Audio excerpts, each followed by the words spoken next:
अस्सलामुअलैकुम दोस्तों, मैं खैरियत में हूँ। उम्मीद है कि आप खैरियत से होंगे।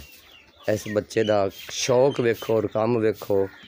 ये गाय का बच्चा आप ही छिकदा है, आप ही थल्ले छड़दा है। मैनू अबू शौक आती है। हाँ जी, खिच बे मोहम्मद फिजान, खिच बेटा, खिच खिच खिच खिच ला हुण, खिच खिच खिच खिच थले नेड़े हो के अगे अगू फाड़, अगू इतों रस्ता छड़ दे, अगू फाड़। हाँ अगे अगे नेड़े हो जा, उतों कन तो लिया फाड़ के तू। हाँ अगू नेड़े हो जा, नेड़े हो जा, फाड़ फाड़ फाड़ फाड़ फाड़ फाड़ फाड़ इत्थे। क्या बात है, चला मैं दिन छिकावा। ओह फट गया है, खिंच ला। चल पी लैन दे थोड़ा जा, फिजान पी लैन दे, पी लैन दे, पी लैन दे। इत्थे हाँ जी भाईजान, जो मैं गां नूं वंडा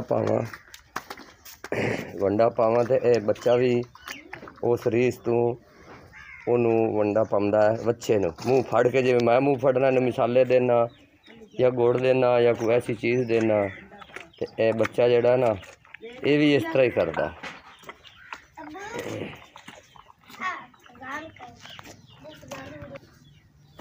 वाह बे वाह मोहम्मद फिजान वाह। हाँ खवा खवा खवा खवा। जो मैं वंडा खवावां तो यह मोहम्मद फिजान जिहड़ा ना मेरा पुत्तर, ये भी बच्चे आपदे नूं वंडा खवांदा है। ए वे कौली विच उन्हें रखिया होया है, मूँह फड़ के विच पा बई। ए वे हाँ मूँह फड़ के इत्थे। सुबान पिछे हो जा तो। हाँ भाई हाँ।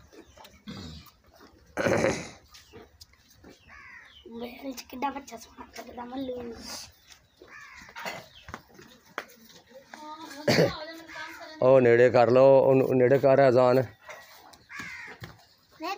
हाँ खेड़ नेड़े कर।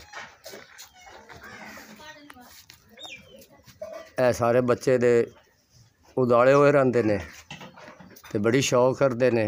निक्का जिहा बच्चा हर बंदे नूं पसंद आंदा ते प्यारा भी लगता। छोटा बच्चा इंसान दा होवे, हवान दा होवे। उम्मीद है कि आप इस वीडियो नूं सब्सक्राइब और लाइक ज़रूर करोगे।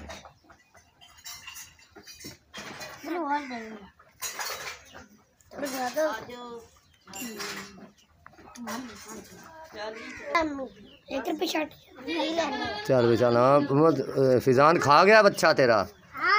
कितना खा गया? अद्धा खा गया। हाँ खा गया। होर कितना खवा नो, सवार के रजा के खवा नो। हाँ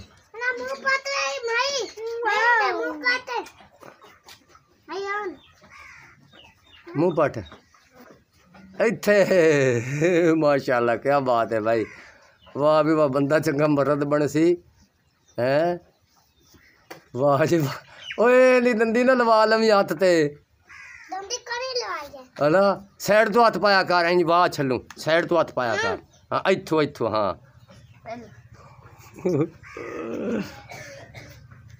चलो हुण चाह पीवो। हाँ हाँ सही है, ठीक है। ले हूँ तो मुँह चुम रहे ने, क्या बात है। वाह भाई वाह। चलो चाह पी लो, चलो चाह पीवो, चलो चलो चाह पीवो। चलो फिजान चाह पी पहले, तेरी वीडियो चाह तो पी। उन्हें कोई भी नहीं खांदा बच्चा। हाँ जी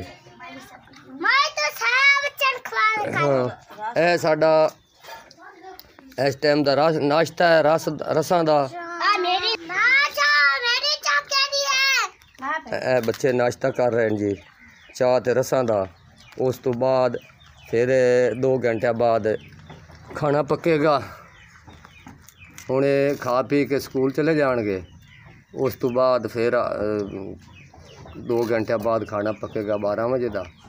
उस तो बाद फिर शाम का। यह बच्ची रहीम बीबी है। यह छोटा बच्चा जड़ा दे रहा सी इनू चौकर, ये मोहम्मद फिजान।